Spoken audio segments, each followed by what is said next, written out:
Happy Monday, everyone, and thank you for joining me for episode 30 of the Southern Conservative Podcast. My name is Ty. So much has happened since the last podcast on Thursday, and we have a lot to get into today. On Friday, we got the jobs numbers for February. 313,000 jobs created in February, absolutely shattering the expectation from economic experts of only 200,000 jobs. The unemployment rate is still at 4.1%, not meeting the expectation of 4%, but that's because more people are now looking for work. You're not counted as being unemployed if you've given up looking for work. There are now 12.61 million employees in the manufacturing sector, the highest number since December 2008. Those between the ages of 25 and 54 who are employed is now at the highest it's been since June 2008. What's driving all of this economic success is a combination of, first, the tax cuts. We're just beginning to see the effects of the tax cuts. People are already seeing bonuses and more take-home pay, but we still haven't seen the results of businesses reinvesting in their businesses. Business expansion is just beginning, and when we see this play out, you're going to see a lot more hiring. Some of the hiring has already begun, don't get me wrong, but this is the beginning of what should be a steady stream of job growth. The second thing is deregulation. President Trump has cut the red tape that stands in the way of economic growth. Anytime you put up more hurdles, you have to put up more money to get over those hurdles, whether it's permits, environmental studies, things of that sort. So businesses are saving money that way. More money is being kept in the private sector, which is where real economic growth is created. Real economic growth is not created by the government. It's created by getting government out of the way. Then on Friday, it was announced that Donald Trump had pardoned Christian Saucier, who was jailed for taking pictures on a submarine. If you consider the pictures he took to be classified information, people often compared his case to that of Hillary Clinton and her mishandling of classified information on her private email server.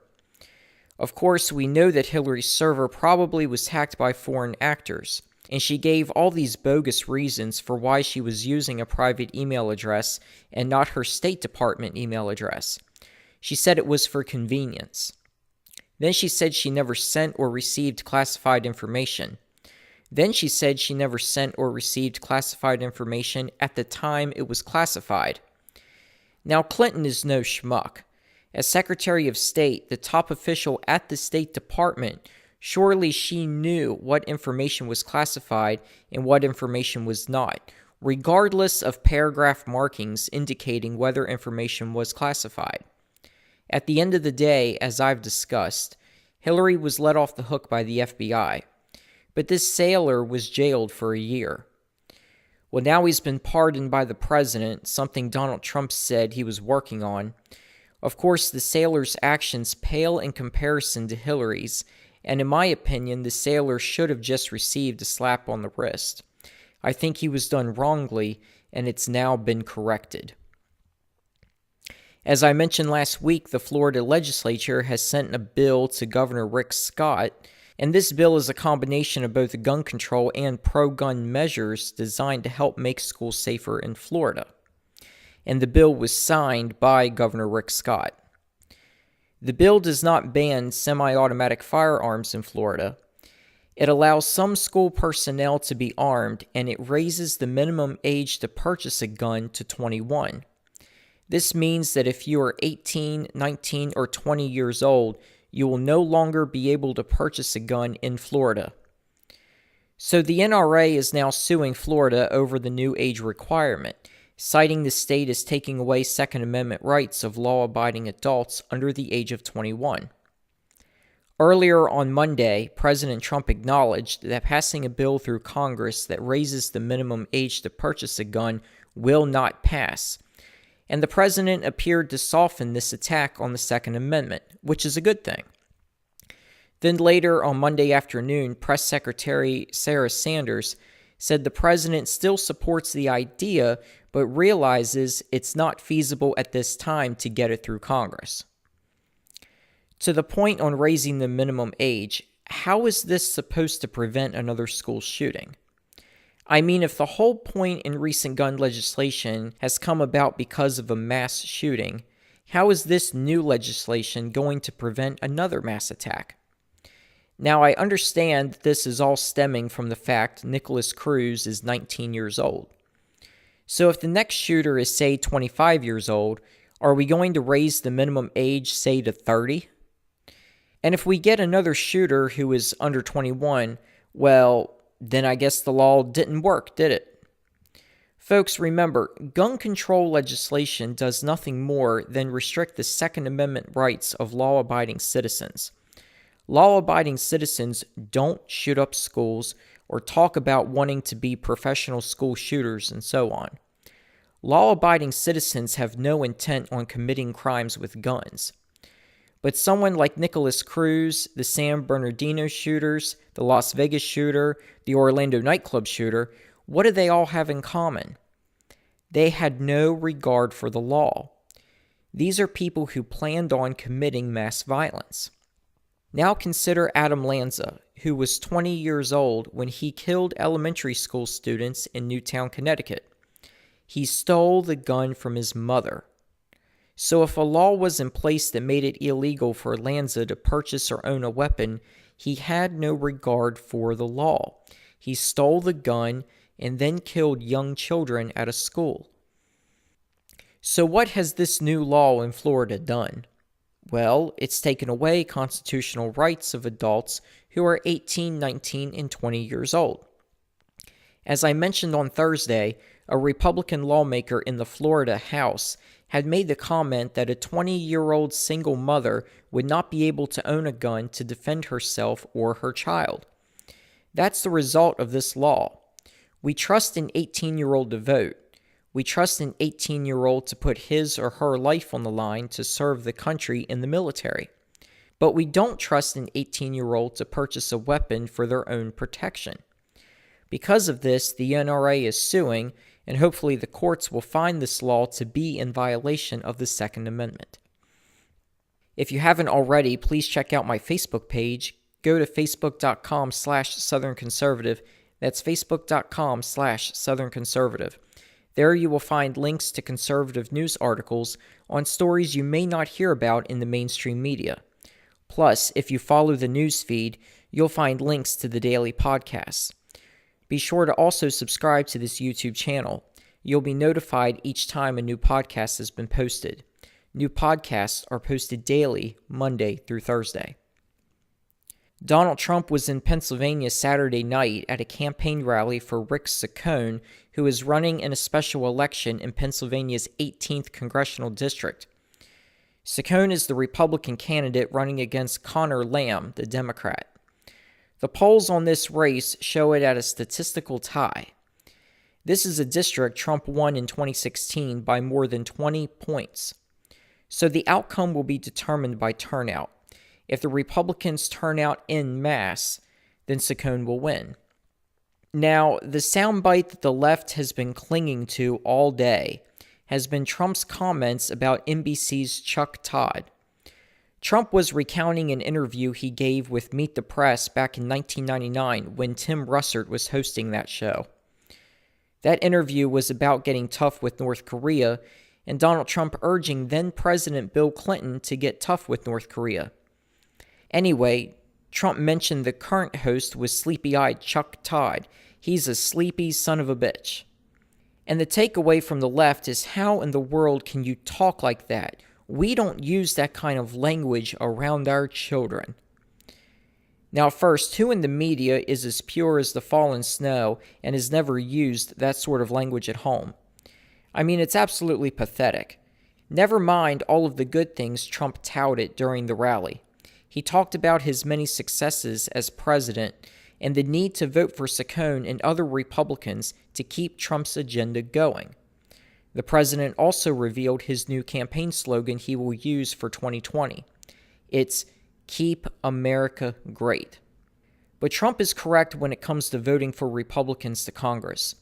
Trump's agenda will come to a grinding halt if we lose the House next year. While Connor Lamb, the Democrat, has painted himself as a moderate, independent Democrat, there's no doubt that once he gets to Washington, he will vote lockstep with Nancy Pelosi. Look at the direction the Democratic Party is going. Is the future of the party being led by more moderate, blue-collar Democrats? No. It's being driven further to the left by people like Nancy Pelosi, Chuck Schumer, Elizabeth Warren, Bernie Sanders, Keith Ellison, and others. If you think Trump is trying to help all Americans by cutting taxes, cutting regulations, beefing up the military, nominating conservative judges to federal courts, and so on, then you need to vote Republican. And I encourage any Pennsylvania voters living in the 18th District listening to this podcast to vote for Rick Saccone on Tuesday. Tuesday's podcast will be recorded after the results from the election come in, and I'll discuss what the results mean. Here's one takeaway I don't think you've heard from other pundits. The congressional district map has been redrawn and will be in effect for the November elections. It's currently being challenged, but if the map stands, the 18th district will actually be in a different location this November. But regardless, whoever wins on Tuesday will surely run for re-election this November. Remember, the entire House of Representatives is up for election every 2 years, and that includes this House seat. So whoever wins on Tuesday will be running again in less than 8 months. So you'll know right away if the winner has kept their campaign promises. If Connor Lamb wins, we'll see if he's voted right along with Nancy Pelosi's liberal agenda or if he has broken ranks. The same goes with Rick Saccone. We'll see if he keeps his campaign promises.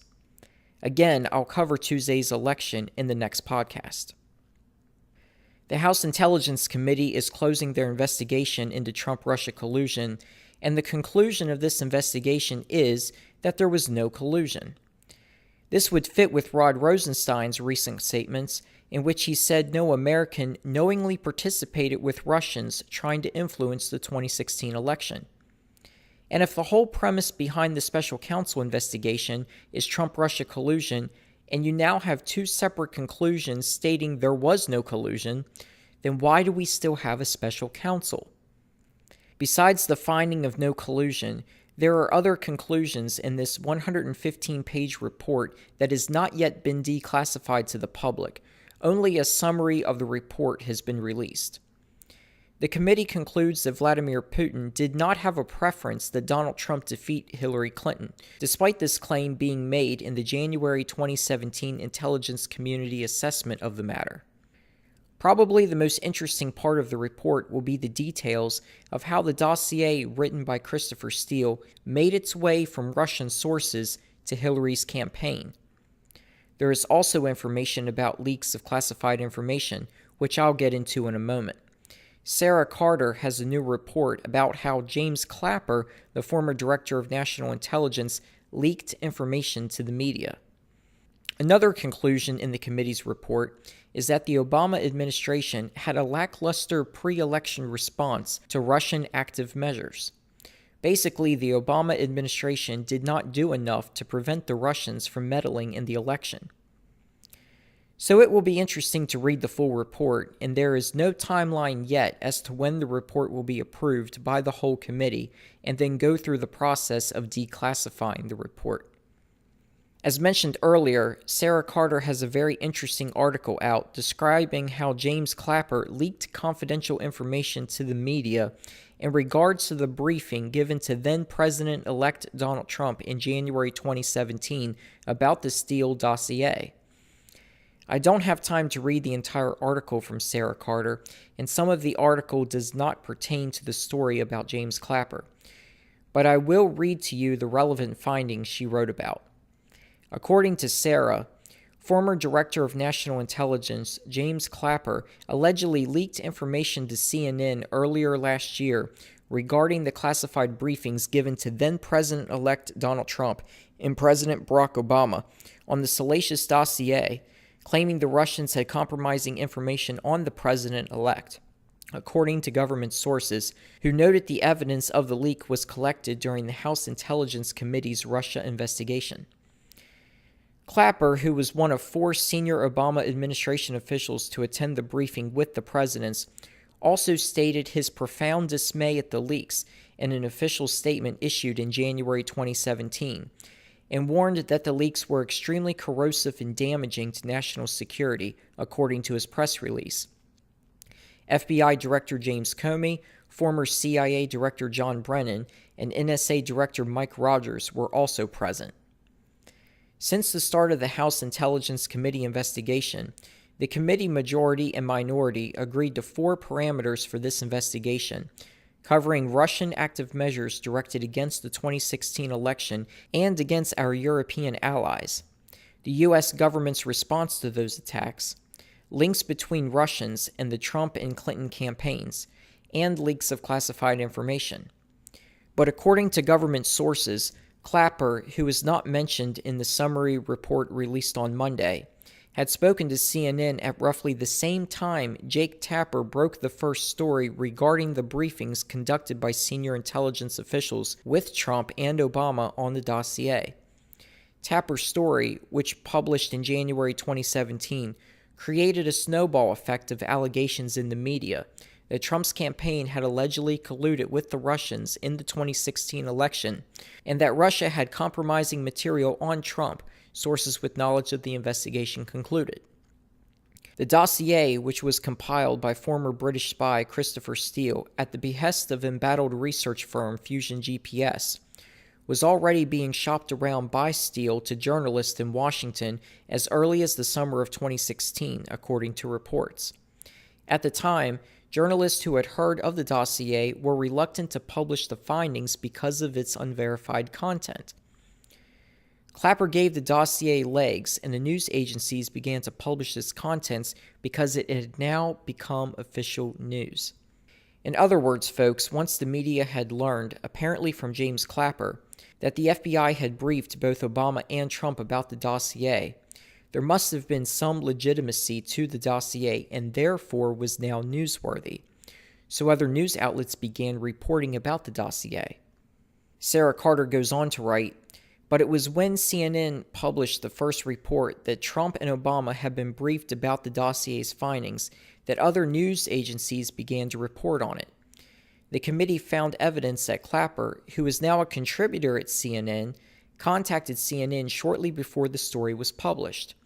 The story detailed the briefings given to Trump by senior officials on the contents of the dossier and gave the dossier legs, and news agencies began to publish its contents because it had now become official news.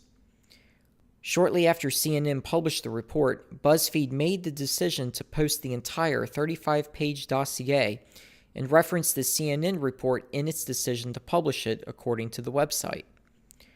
On January 11th, Clapper issued a press release stating the leaks in the media regarding the briefing on the dossier were, quote, extremely corrosive and damaging to national security.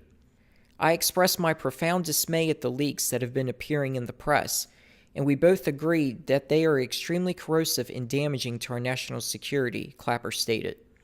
We also discussed the private security company document, which was widely circulated in recent months among the media, members of Congress, and congressional staff, even before the IC became aware of it.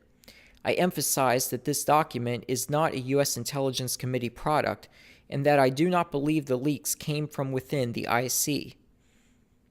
The IC has not made any judgment that the information in this document is reliable, and we did not rely upon it in any way for our conclusions, Clapper stated. However, part of our obligation is to ensure that policymakers are provided with the fullest possible picture of any matters that might affect national security. So here's James Clapper talking out of both sides of his mouth.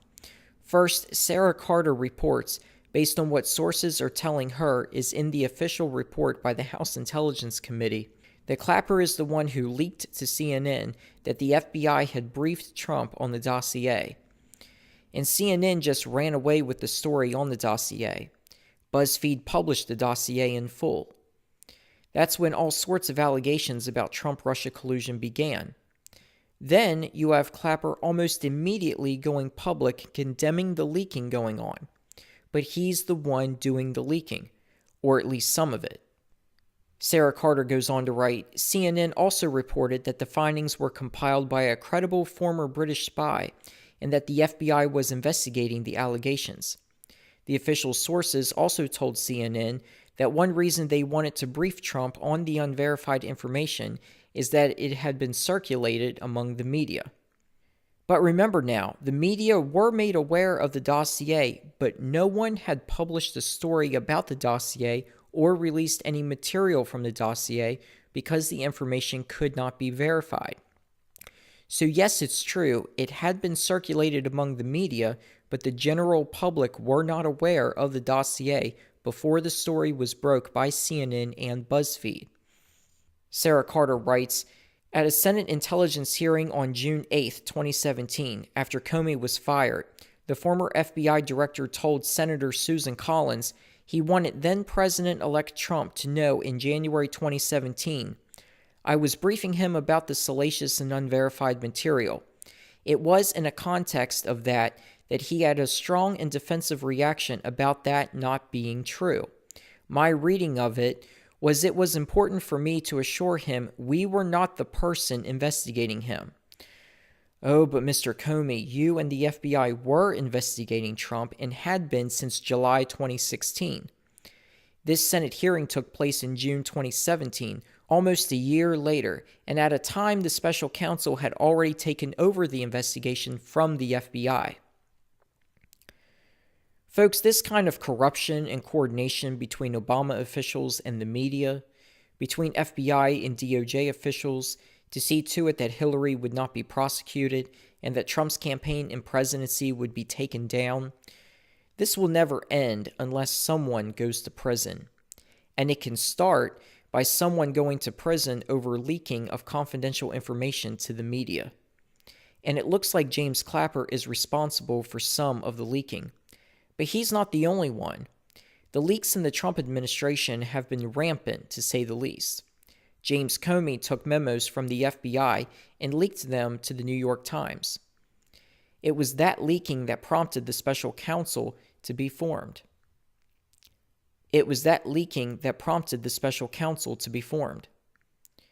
We know there are leaks coming out on an almost daily basis from the special counsel. Is Robert Mueller behind that leaking? Anyway, that will do it for today, folks. I hope you'll be back on Tuesday for another podcast.